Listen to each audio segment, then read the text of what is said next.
Each hostess prepares borscht according to her own signature recipe. Many people do not put cabbage in it consciously, replacing it with a large amount of beetroot. Borscht turns out to be very bright and saturated.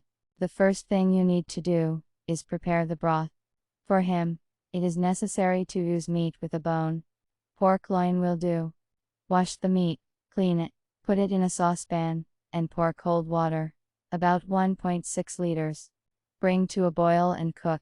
After pouring, for an hour and a half, strain the finished broth, and put it back on the stove. Separate the meat from the bones, cut or disassemble into fibers, and put it in the broth.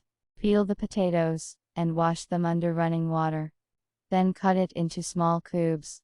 As soon as the broth with meat boils, put the potatoes in it. Wash and peel the onions, parsnips and carrots. Chop the onion into cubes, and cut the carrots and parsnips into thin strips.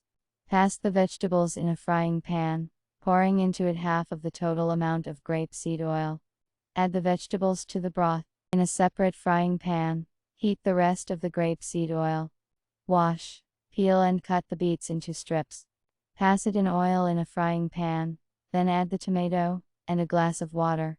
Simmer until the liquid has evaporated by half. Add the prepared beetroot, a pinch of sugar, crushed garlic, paprika, savory, black pepper to the borscht. Mix everything well, turn off the heat.